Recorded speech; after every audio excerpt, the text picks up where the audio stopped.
This is KUGAN. Jingle bells, are you listening? There's a party tonight. Something walking in a CASSIUS wonderland. I just realised how rough I look, by the way. Springing a little Thursday on me.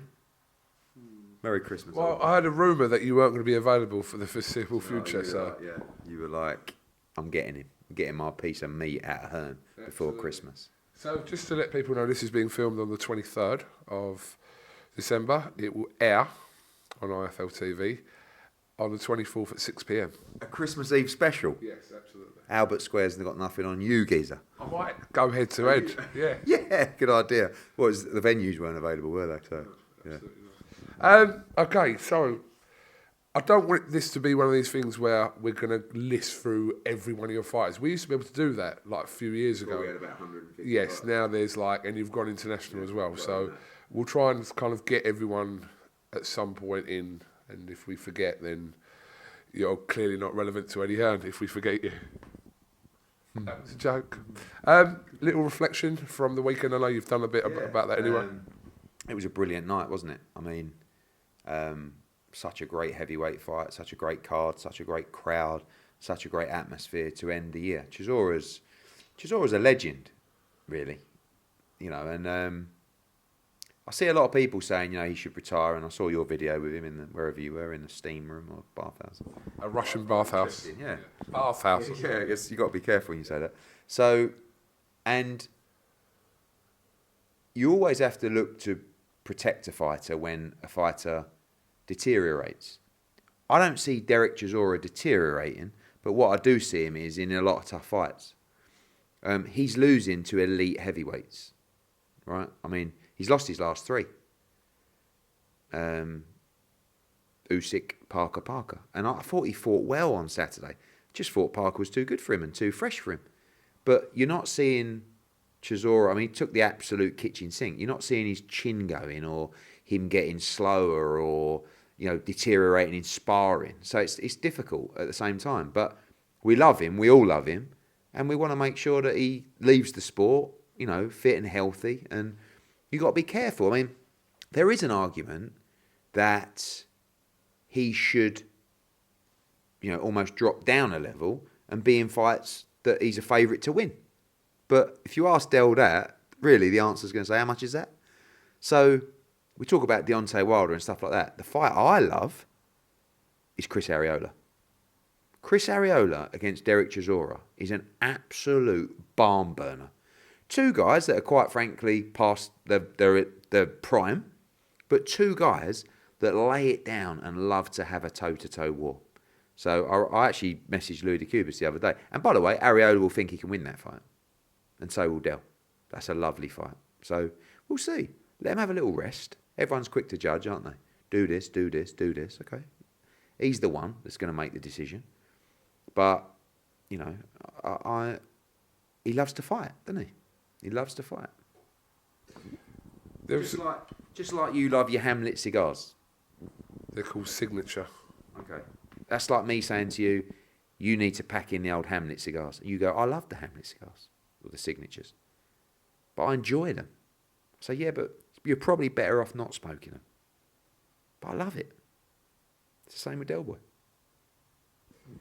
It's a great comparison, by the way. It's a great comparison. You made reference to, well, actually, no, tell a lie, you asked about Deontay Wilder. That's why you answered the question. Yeah. It wasn't a case of you saying... No, I wouldn't. Yeah. I wouldn't suggest, like, I told you the fight I want to make is Arreola. Not Deontay, like, I would... Listen, if Del wants to fight Deontay Wilder, he can beat Deontay Wilder. But if he gets hit in the first 3 or 4 rounds, or maybe at any time in the fight, it's potentially over. But he could outlast Deontay Wilder and wear him down. Parker was super fit. Got to give a lot of credit to Andy Lee, not just on the tactics, but the conditioning of Joseph Parker. And look, that's a fight that a lot of people would say, oh, and it is one of those fights. Oh. So for me, I'm not out there actively looking for a fight for Derek Chisora against Deontay Wilder, but I can't deny that I wouldn't be interested to watch it. But I do, like I said, I like the Arreola fight because I think it's a fight Del can win. And it's a 50-50 fight between two absolute warriors. He looks like he has no intention whatsoever of calling it a day. And I think at some point, obviously, we don't know how long that's going to be, because a lot of people after the Caballero defeat were saying that he should call it a day then, and that was like 4 years ago. So who knows with Chisora? Yeah, I mean, again, he loves it. He feels fit. He feels strong. He's losing. If all of a sudden you're going into a fight where you're the favourite, and I think he would be a favourite against Arreola, it's not like you're going into a fight where you're expecting to get a pasting. You're favourite. I just think he's great.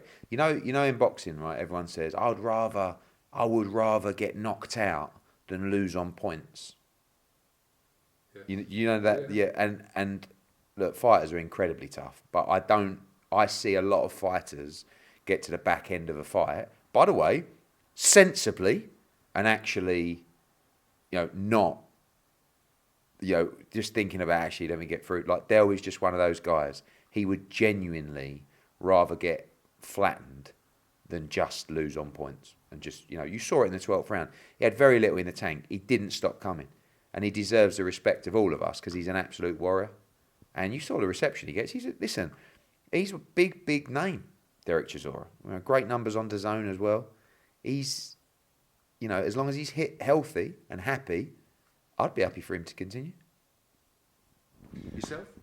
Yeah, I think when I look at Chisora, he doesn't look like he's like, like some boxers you look at kind of you've aged or he's looking a bit punchy or whatever, however you want to term it. But I think with Chisora, he's always kind of maintained that same level of. In the gym. And he's not a guy that, goes out like partying non-stop and drinking and, he lives in the gym, really. And he's actually trained a long time for that fight. But only the people close to him will know.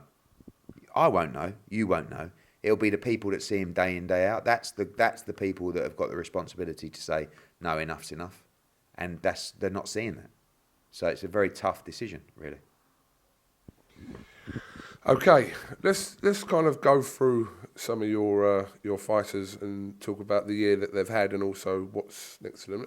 Let's go with your, I would say your number one, but he has been for quite some time.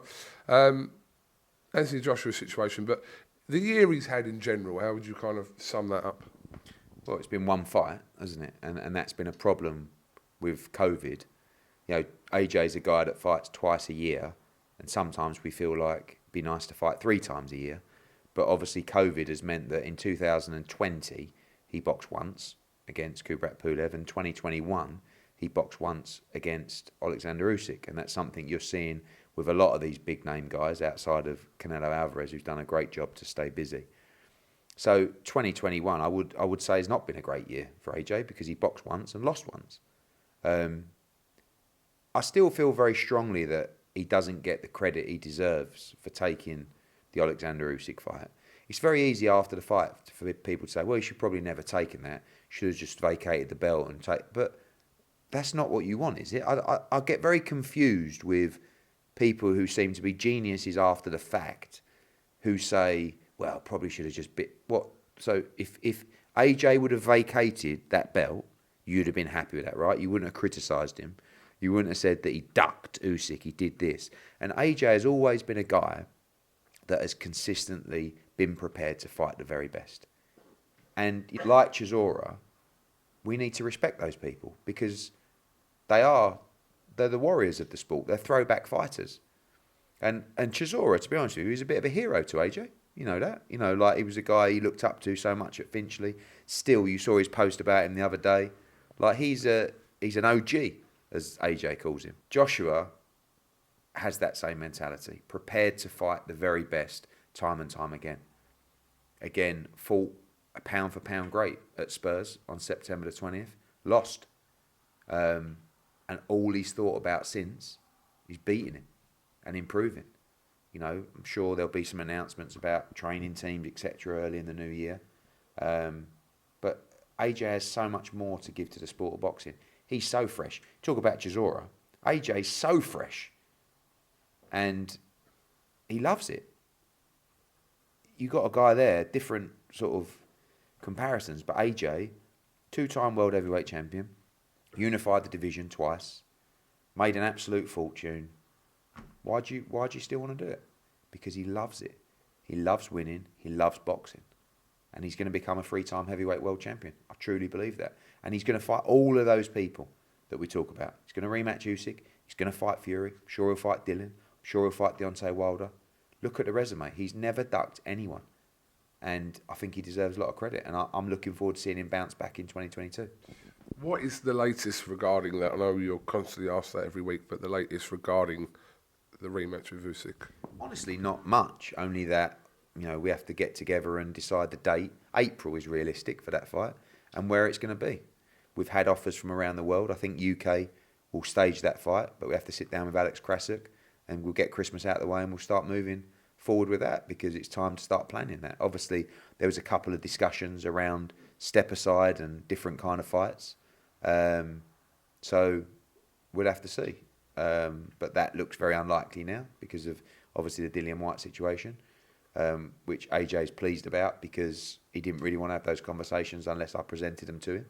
So if that's not the case and there's nothing to present, he moves forward with what he wants, which is the Alexander-Usyk rematch. So the step-aside situation hasn't developed over the last week at all? No, because once that Dillian Whyte fight was called, really, he comes into that conversation, and he's got to be respected in that situation as well. Again, AJ doesn't really want to talk about step-aside. Dillian Whyte don't really want to talk about that step-aside. So maybe it's just best just to do those two fights, and they're two really good heavyweight fights. So the situation regarding White and Tyson Fury, has that altered over the last few days? Has there been... No. Because I'll save you a question. Go on. Basically, the WBC ordered negotiations, right? I think, did you do something with Frank Warren earlier? Because I just saw it come up on my feed before I said that, yeah. So what Frank says is apparently he knows for a fact what the WBC are going to order. That's interesting. They want the split to be 80-20. We want it to be 55-45, right? That's the maximum for an interim champion. So when purse bids are ordered, i.e. a date, you can still do a deal, but then the WBC will determine the split. Until that split is determined, it's very difficult to do a deal. Because if they're going to be offering 80-20, they've got no chance. We'll just win the purse bid. Do you know what I mean? So we'll see. And whatever the split is, that's around the area that will be negotiated.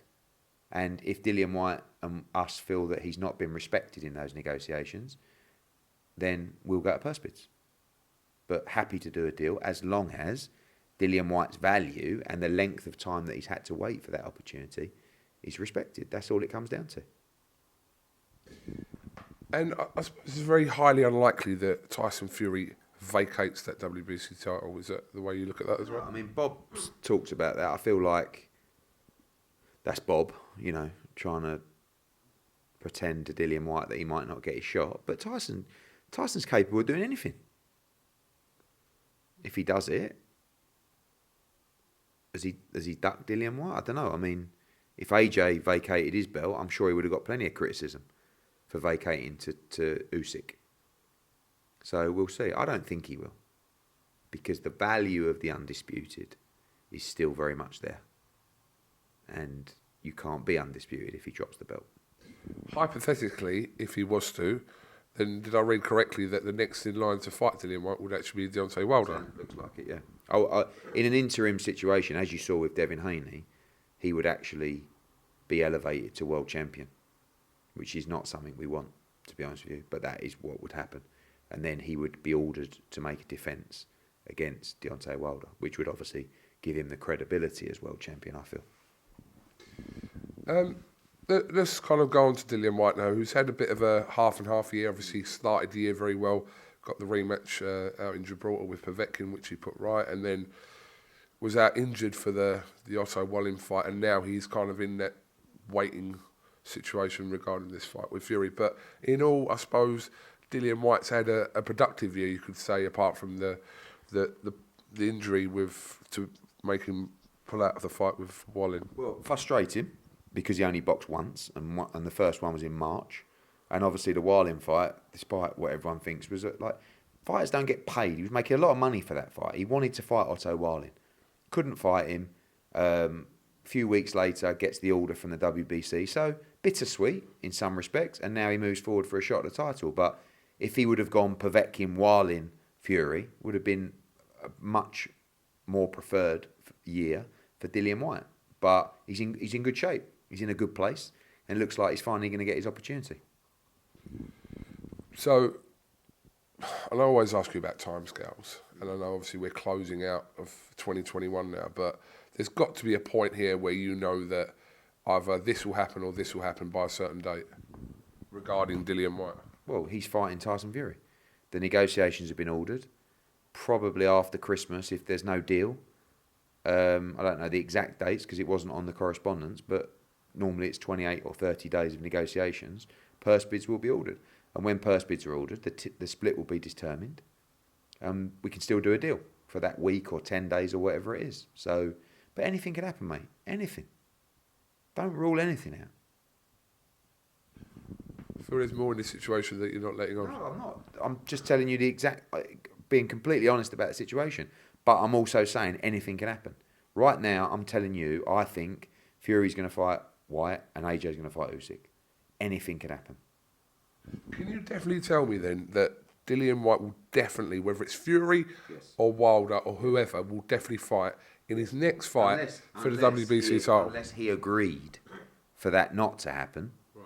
But that's not the case. He's not interested in, the kind of money that's going to be paid to him to step aside. I don't feel that that's going to even entertain a discussion. So, yeah, look, again, anything could happen, but I'm almost certain that Fury or not, Dillian White's next fight will be for the WBC World Heavyweight title. Let's talk about Conor Benn, who's had a very, very good 2021. Obviously closing out the year a few weeks ago, or 2 or 3 weeks ago, with that emphatic knockout of Chris Algieri. But he's had a very, very good year, hasn't he? He's just actually got a note from a major sports news site where he's been named Worldwide Prospect of the Year. This is a kid that, I'm really proud of Conor Benn, because you remember when he come in the gym and, you just look back at the pictures of him now, he was all over the place. He was a young kid with a lot of heart and great genes. And Tony's done such a great job with him. But to do a great job with a fighter, you need a fighter that goes above and beyond in terms of the willingness to learn, the work ethic in the gym. And he deserves everything he's got. He's had a great year, 3 fights, Samuel Vargas, Adrian Granados, and Chris Algieri. Right? First round knockout, points win, and whatever it was, 5th round knockout. His progression is perfect. Perfect. And I know that some people, don't like him or want him to move faster or think he's there because of his dad or whatever. Trust me, this kid can fight. This kid's a gem. And we're going to move him at the perfect pace. Love to make the Adrian Broner fight. Where are you in that? I spoke to Broner the other night. He would like to have a fight first at 140. I don't believe he can still make 140. Like how confident can you be that he makes that weight? But he's not against the Conor Benn fight. But whether that fight happens for April, we'll see. But he needs a big fight in April. But we've got a pretty good track record of bringing stars through. So let us do our thing on Conor Benn, because this kid could be a global superstar. Still a long way to go, still improvements to be made, still levels to be crossed. But he's in a great place, Conor Benn, and he's had a fantastic 2021. We'll expect to see him out with April, yeah. March, April, yeah. Okay. Katie Taylor. Been waiting for this Serrano fight for quite some time. Is it finally going to arrive in 2022? Well, again, when you look at Katie, 3 fights, beat Natasha Jonas, beat Jennifer Han, then beat Sharapova, so boxed 2 of her mandatories and boxed the, Irish against English fight as well. I feel that her last 2 performances have almost been like a bit of a box ticking exercise to get the mandatories out of the way. I think you're going to see the best of Katie when she's under the cosh and she knows she's up against it, and she's going to be really up against it against Amanda Serrano. Serrano is a great talent. She punches very hard, and congratulations to both of them. I mean, they're going to get what they deserve. Women's boxing's going to get what it deserves. Shout out to Jake Paul and Most Valuable Promotions, because genuinely, they're excited for this fight. They're going to push it.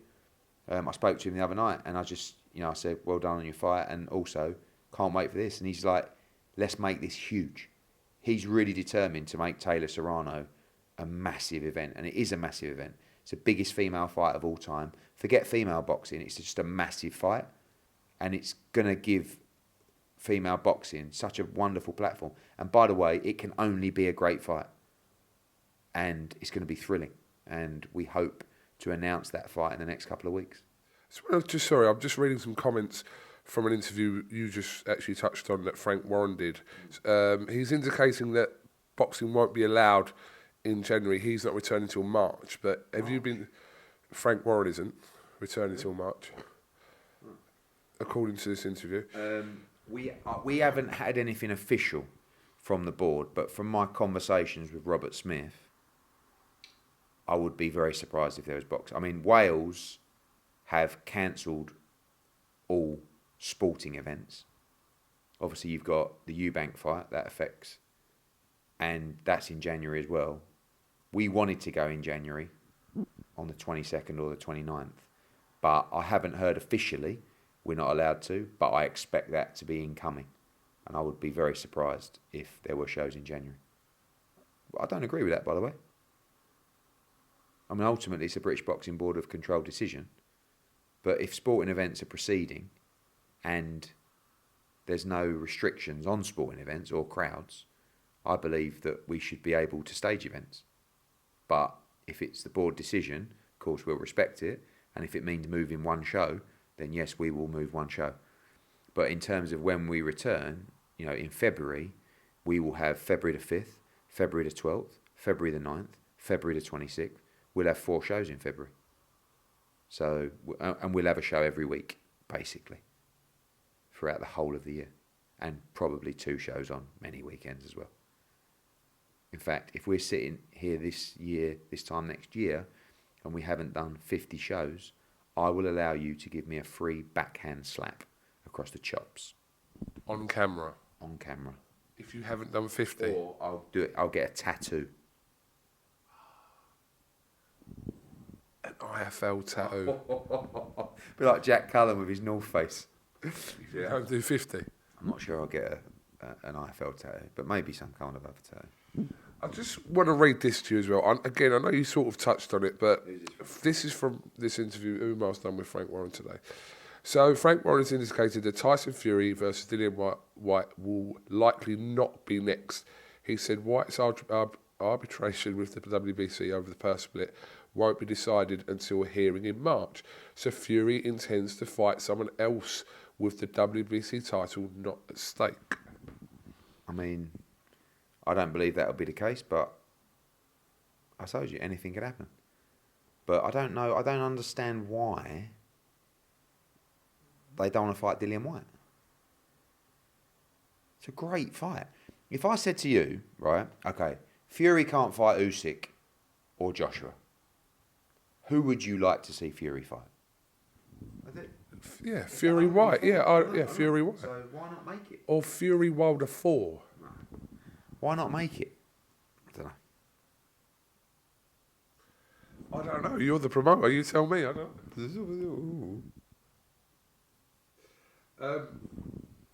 Okay. Let's talk a little bit about DAZN.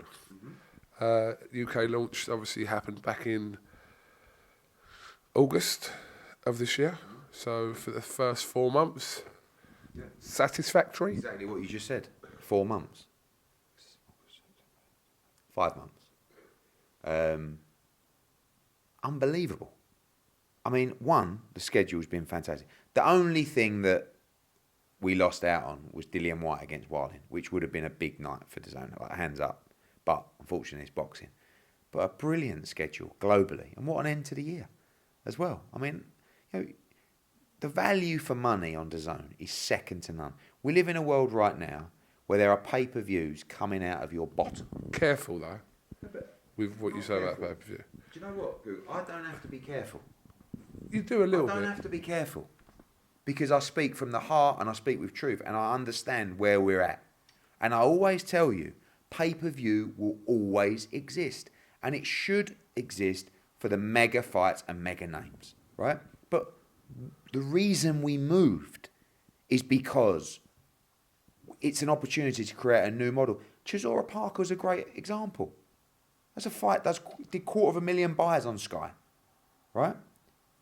If that fight was on Sky, it was a pay-per-view. We just took it off Sky, put it on as part of your £7.99 a month, which also included Ben Algieri, which also included Haney against Diaz, which also included Kambosos against Teofimo Lopez.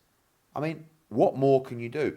And what we're seeing, one, tremendous numbers in the UK, two, tremendous numbers in the US, because we are seeing a fantastic product that is delivering unrivaled value for money for fight fans. And I'm looking at this pay-per-view landscape, forget the UK, in America, and DAZN are so well placed because the loyalty of the subscriber says, I'm not doing it anymore. Tank against Santa Cruz, Crawford against Porter, Jake Paul against Tyrone Woodley, Thurman against Barrios, Charles Martin against Luis Ortiz. You have to be a stock market trader or an oil tycoon to be able to afford the pay-per-views on Sky, in American TV. So DAZN are so well placed in terms of their model. And, you've seen that the start to 2022 we've got, that's just the start. This is a fantastic product. And I don't make this move unless it's a move I believe in. And unless it's a move that I believe provides unrivaled value for money. So in answer to your 4 months, 5 months, whatever you want to call it, unbelievable start. Unbelievable start on production. Do you know I haven't had one moan on my social media? Or might have had one. But normally, you know what it's like after a night. Oh, this. Not one moan about commentary. Right? Not one moan about presentation. We've just started. It's been such a successful start, and there is so much more to come. And people know. I get it all the time. People come up to me. I had it this morning. 2 guys come up to me in London. I was a bit sceptical at first. Oh, I love it. Wow, it's brilliant. What a fight on Saturday. This is the future. And, it's just the beginning. More countries next year, more shows, more big fights. This is where it's at, baby. And IFL. But particularly DAZN and Metro. So, what you're saying is, as a standalone fight, is Parker and Chisora as a standalone fight? Because sometimes it is just about the fight. For example, if Joshua's fighting Usyk, I think everyone would agree that that's just on its own. If there was nothing else on, they're coming to watch that. But Parker Chisora as a standalone, is that a pay-per-view fight on its own? Because not on DAZN, no. It was on Sky. It was on Sky, yeah, and it would have been. The rematch would have been done good numbers the first fight. So yes, it would have been. But that was under your control. Yeah, because you can't afford to pay for it otherwise. That was the problem. I needed the rights fees that allowed us to make standalone fights. That's why when you make Warrington against Lara, Katie Taylor, Conor Benn against Granados, all these nights, that's a normal night. When you make Chisora against Parker and you don't have to charge £20, that's the difference. Otto Wilding against Dillian White. I know he pulled out, but the same example. Of course, that's a pay-per-view on Sky. Dillian White's last 6 fights have been pay-per-view on Sky. So it's something completely different, and it's a different way of delivering value. So when a fight comes up, I'll give you a good example, Tyson Fury against Dillian White. If that fight goes to purse bids and I win the purse bids, that fight would be pay-per-view on DAZN. And I'm not talking on behalf of DAZN, that's my opinion, right? And absolutely. AJ against Usyk. If AJ against Usyk lands on DAZN, in my opinion, that fight would be pay-per-view on DAZN. But the shows and the pay-per-views that you would always moan about, not you, but sometimes you have a little dig, don't you, for trying to be clever, they are the ones that you will no longer have to pay pay-per-view money for. Question. Since the launch in August, say you've done 8 fight nights in the UK. Aside from Parker Chisora, which one of those other cards, or was there another card? I think the Warrington card. With the return match of the Lara fight, with Ben against Granados, with Katie Taylor, with Maxie Hughes against Straffon, I think that's a fight that could have gone that way. on another platform. And of course, and I know, White against Wilding. So they were 3 nights within that 5-month period that we planned to be that. And now, moving forward, the first one of the new period will be in April. Could be Ben against Broner. Could be Wilder against Chisora. Unlikely. But this is the kind of levels. We have to deliver those pay-per-view nights. And that's the aim, is to provide value for money with a consistent schedule across a global platform. If you were to take a guess, how many pay-per-views do you think DAZN will put out next year? Could be none. Could be one.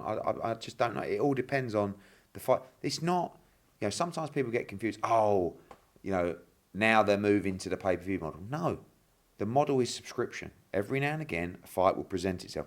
They need to have the ability to do that, to get certain fights. That's the difference. Because if you turn around and say, no, we don't do that, you can't get Joshua Usyk. You can't get Fury against White. But they're the fights. It's not Chisora Parker, White Warlin, Warrington Lara and Taylor, Ben against Broner. They're Saturday night fight nights on DAZN. And that's how it will stay. But shouldn't that have been the case anyway? What? Like all these fights we're talking about, these fight nights, shouldn't that be included as part of a regular Sky Sports subscription? I'm talking about Sky Sports beforehand, now DAZN. But listen, it's not Sky Sports. Sky Sports did an amazing job for boxing, right? And it's not a pop at them. They just had an allocation of money. You're seeing exactly the same thing with Fox. Fox don't want to. They're not looking at Thurman against Barrios and Ortiz against Charles Martin and going, well, this is a massive opportunity to make money. They're just saying, as a business, as Skywood, here's your rights fee, right? Make it work. Now, when you do those fights and all of a sudden you get a night where you've got to pay above and beyond a standard rights fee, you need to look at an alternative model. And that's what we did. And I still stand by the fact that every pay-per-view we did delivered value for money. But now there's an opportunity to deliver more value for money. But we have to be consistent with those big nights. But on Sky, in answer to your question, I don't blame Sky for doing pay-per-views. They're in a business. This is our allocation for boxing. But do you not take some credit for that as well? Credit or whatever? To be honest with you, I'll take the credit for absolutely everything. No, but you're saying that Sky obviously wanted them on pay-per-view, but surely your input into whether they're pay-per-view or not stands very strong. Yeah, but you can't do them without doing it on pay-per-view when there's only so much rights fee to spend. Do you understand? Right. So you either do it or you don't do it. And the answer is do it, because you want to make big fights. You want to provide opportunities for your fighters. You want to do stack cards. But for years and years, I had to fence with the public about pay-per-view. And it becomes tiresome, to be quite honest with you. So I wanted to try something different. I wanted also to do a deal that was great for our fighters, provided me to make big fights and big cards, and also expand globally into a huge global powerhouse. That's why I made the move. So Sky will continue to do loads of pay-per-views. Some you will say pay-per-views, some will you say are not pay-per-views. I think they're under more pressure to do less because of conversations like this. But ultimately, they'll continue to, and they've got a brilliant platform for those. All those fights that I did on pay-per-view did very well. You're not like you see a Tank against Cruz or a Porter against Crawford flop. We never had flops, but it certainly got harder and harder and harder and harder, and that's one of the reasons behind the decision as well. Another question, sorry. But you always kind of justify that element of pay-per-view, etc., by a comparison to the US market. But why is that relevant to us? I'm not really. What am I doing? No, but you always said for years that they're paying this and they're paying this. They pay $75. They pay this. I don't say they're paying $75. So you should be lucky that you're paying $20. But that's what it sounds like. But certainly, over there, we would be crucified for doing fights like that and charging money like that. But it doesn't make it right that it's cheaper than it is in America. But I still stand by all the pay-per-views we did provide great entertainment. But this was just a way of doing it different. That's all. It's not nothing to get deep about and start, asking me 8 million questions about. I just tell you in black and white. Just having a chat with you, mate. Like, I forgot the camera was on, to be honest. I'm just having a chat with you. Like, the last thing I want to be doing on a Thursday before Christmas Eve is sitting here answering questions about pay-per-views I used to do, right? So move on, prick. Ooh. Did you watch Jake? You obviously did watch Jake Paul's. I watched the knockout. I didn't know that apparently the fight was terrible. Have you watched the whole fight? I've watched the knockout. I haven't watched the whole fight. I only watched the knockout. Someone said the fight was. Also, Tommy Fury was going on. It was awful. Mate, listen. I think you got to give Jake Paul his props. Personally, I mean,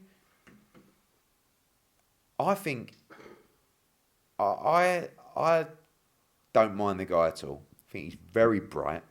I think he's putting the work in. He just provided a showreel knockout, right? That it was quite impressive. I mean, I still stand by he's not really that good and he hasn't boxed a boxer yet, but let him do his thing. I don't mind it at all. I think he's rubbing people up the wrong way, which is hilarious. I think he's winding people up and pulling their pants down. I think he's cheeky. He's annoying sometimes. I can see why people don't like him. But good luck to him. It's not hurting anyone, is he? Apart from Tyrone Woodley. But I just think he should go and fight Conor McGregor or Masvidal. I mean, absolutely. I mean, I want to see him fight Conor McGregor. Because I don't know what would happen. I mean, Conor looks massive at the moment. Listen, Conor McGregor's a legend, right? He's not a bad boxer. Obviously, he's not a boxer, but he has amateur experience and he boxed Floyd. And I don't know where they can get the weight in the middle, but I would. That's a fight I would genuinely love to see. Who do you think has more chance of beating him in a boxing ring out of Masvidal and McGregor? McGregor. Definitely McGregor. McGregor can box. You know, he's got his amateur pedigree as a boxer. The problem is for those guys, it's like, do you want to get beat by Jake Paul? Do you want to risk it? I mean, how much would you have to receive with the risk of fighting Jake Paul? Because after everything that Conor McGregor and Masvidal have achieved, if you get knocked out by Jake Paul, it's horrible, isn't it? Horrible. So it's got to be a lot of money. It does big numbers though. That's huge numbers, huge numbers. I still want to see Jake Paul and Tommy Fury. I'd like to see that fight. I mean, it's a tiny fight in comparison. Tiny. No one knows who Tommy Fury is in America. It's a much bigger fight in the UK, actually. But you can't. I mean, Tommy Fury or Masvidal or McGregor. I mean, it's just. If I was Jake Paul, I actually wouldn't risk it against Tommy Fury, even though most people think Jake Paul wins, bizarrely. But I wouldn't bother because there's not even a lot of money in that fight. I would go for gold. I want the bag. I'll fight Tommy Fury. Might get beat by Tommy Fury. Then it's all over. I would fight McGregor or Masvidal.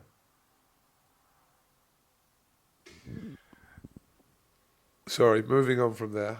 We have to talk about a phenomenal achievement from, well, literally an 11-month spell, Canelo Alvarez, your new best friend. This time last year... Is that recording, by the way? That thing's flickering. There's a red button flashing at the back. Don't worry about that. This time... Turn around to me with I'm really sorry, but the whole thing didn't record. No, it's all right. That's why I'm watching it here. This time last year, I think we were just about around the time of the Callum Smith fight. So I can't remember if it was past that or past that now, but literally 12 months later, collected every belt.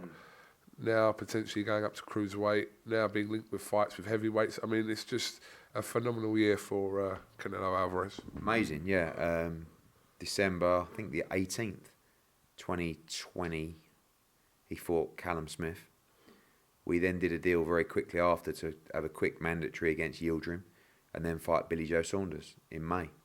Then he went on and fought Plant in September. Just unbelievable run during a pandemic, you know. And we got to promote 3 of those 4 fights, which was a blessing and an honour. And hopefully we can work together again. You know, I know there's talk of the cruiserweight fights. I just think he should do exactly the same that he did at 168, at 175. I think he should fight Bivol, then Joe Smith, then Beterbiev. And I think he can do it all in a year, again. And you think he beats all three of them? And I think, he's already a great, he's already a legend, but there's some more history. Sal and Eddie are about creating history. And that is unbelievable history, to be undisputed at 168 and then undisputed at 175. You go down as one of the greatest fighters of all time, And spoke to Eddie Reynoso last night. Obviously, we will provide our options, as will everybody else, and then those guys will get together, I guess, in early January and make a decision. And whatever he does, you'll be there, right beside him, like a bit like a cheerleader, a bit like what's that geezer? Church. Church is a legend. But that's what you could be to Canelo. To be honest with you, I'm happy to be a cheerleader for Canelo. I think he's brilliant. Like, to be around it, forget being a promoter, just as a, whatever you want to call me, a fan, I don't care, fan, friend, whatever you want to call me. Being around greatness is a blessing because it's inspirational. I don't want to sound like a fanboy, but if you can't get inspired by people like that, what can you get inspired by? Everybody wants to be a great in their field, and he is one. So he sets the bar. So have some of that.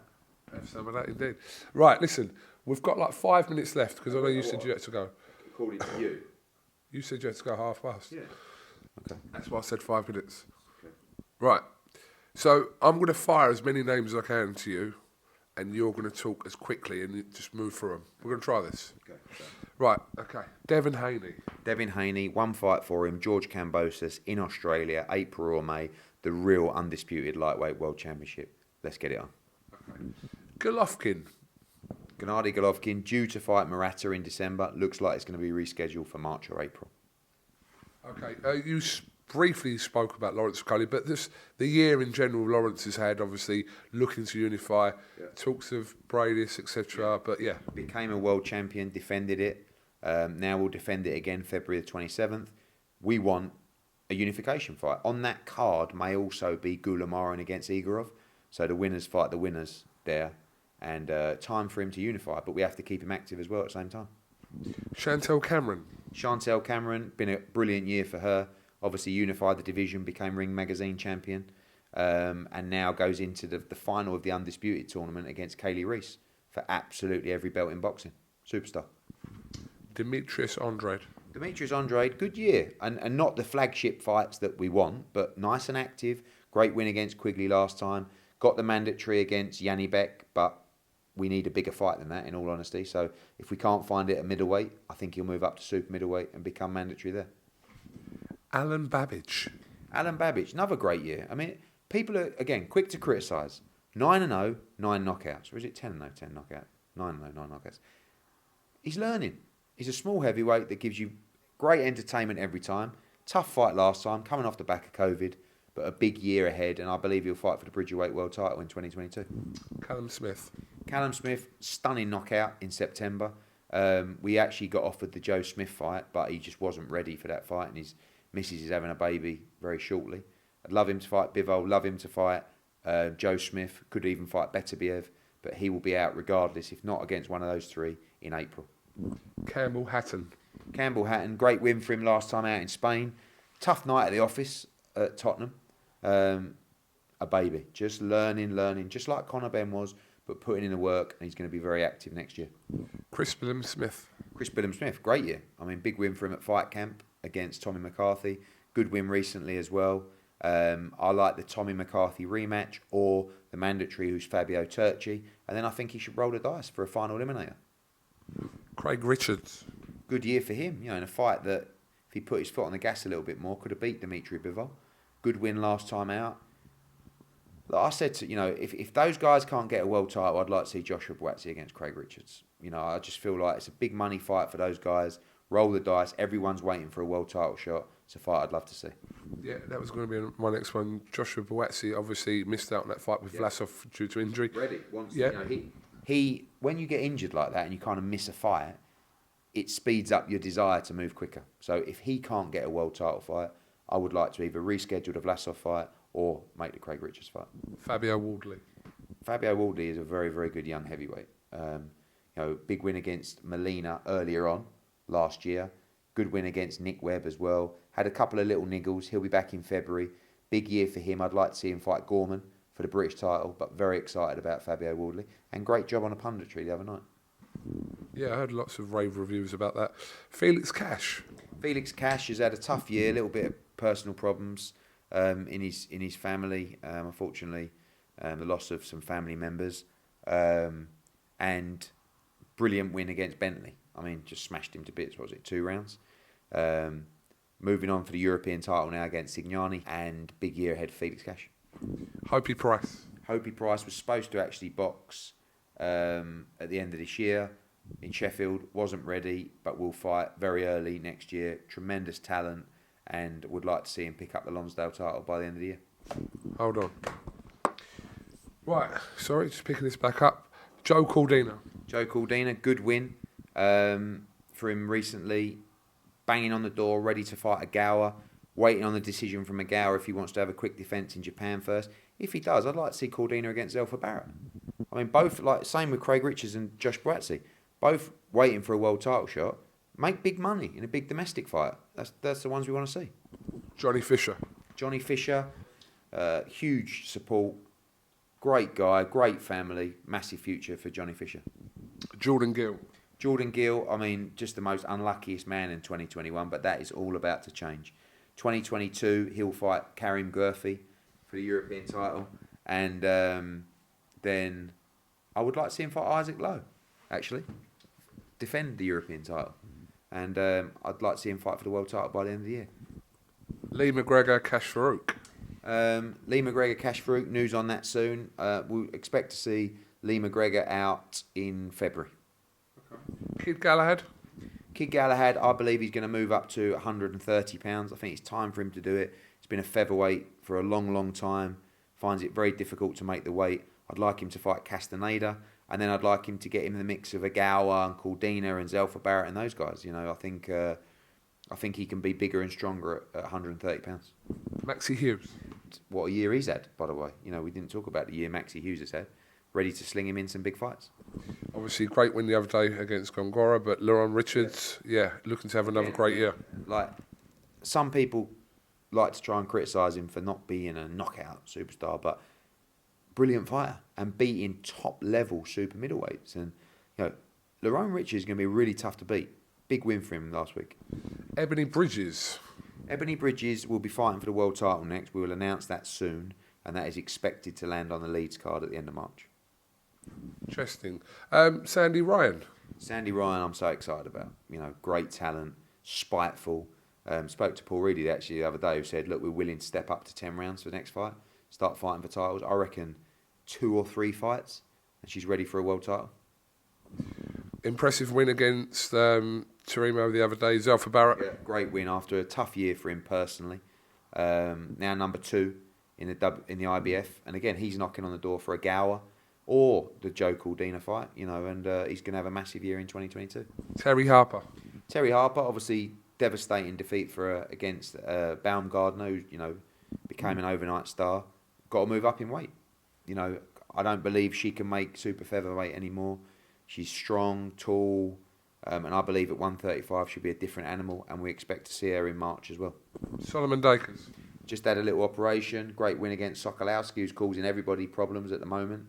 Very good, young, undefeated heavyweight, and a big year ahead. I expect to see him back in March or April. Have you heard anything recently from Scott Fitzgerald?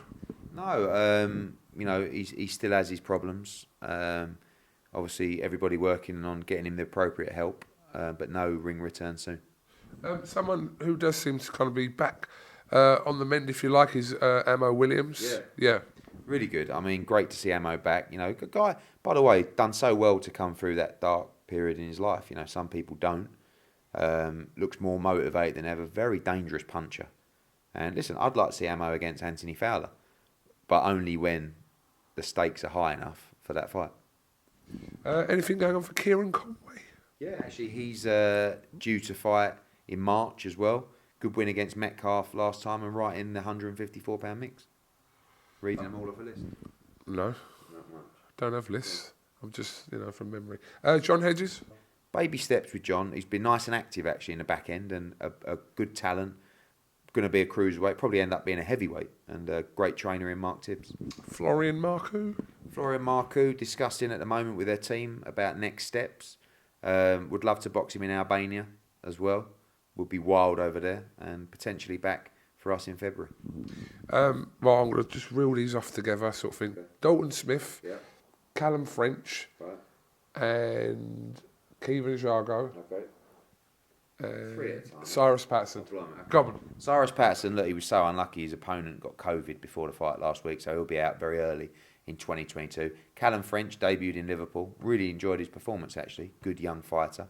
Kevin Agyarko, so excited about this young man's future. He's a brilliant young talent.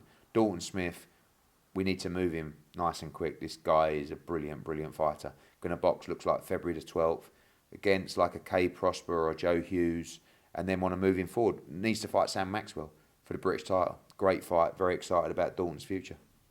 Yeah, I was going to obviously mention Anthony Fowler as well, but you said that's a fight you'd like to see him with. I mean, the ammo fight's not for now. I'm talking about once these guys are, it's a nice bit of beef there. Fowler back at middleweight, getting back in the spring. Very excited about Anthony Fowler at middleweight. Had a good fight with Liam Smith. Nothing lost in that respect, and excited for his future. Ellie Scotney? Ellie Scotney will be out in February as well. Again, another one ready for a world title. Really, I want to just give her maybe an 8 or a 10 rounder and then go for it. She's good enough to win a world championship, and once you win one, she can unify and eventually move up a division as well. But brilliant talent and working well with Shane McGuigan. Right, we are out of time. Edward, there's probably loads of fighters that we haven't mentioned. It wasn't my fault. I know it wasn't your fault. It kind of was, but just the final word. On David Diamante. Everyone was learning about his motorcycle accident that he had yesterday, so we're wishing him obviously a speedy recovery. But have you heard anything today? I haven't. I messaged him last night because the first I heard was the boxing scene story, as I think was the same for most people. Obviously we heard the news and the basis of that news, and so glad he's okay. Sounds like a terrible accident that could have cost him his life. So thank God he's still with us. Sounds like he's got a long road back, but obviously we're here to support him and help him and give him our wishes and blessings. I know that everybody at Matchroom, who are very fond of David, as are all our fighters, and also the boxing community, wish him all the best, and we're supporting him every step of the way. Okay, Eddie Hearn, appreciate your time this whole year. No, actually, this whole 11 years. Yeah, 11 years. Obviously, you know about the singing a carol and all that. What? Everyone's doing it at the moment. They're doing it. They are. Who? Everyone. It's like it's everywhere. It's in OK Magazine. It's everywhere. So basically, you just have to sing 2 verses of a carol. It can't be a Christmas song like Wham or anything. It has to be an actual carol. What is a carol? I mean, like Hark the herald angels sing, like that. Yeah. Glory to the newborn King. So you've just got to sing 2 verses. It's for the kids. Everyone's going to benefit. Well, I know it's not, but I can't bother to argue with you. So, hark the herald angels sing, glory to the newborn King. Have a great Christmas, everyone.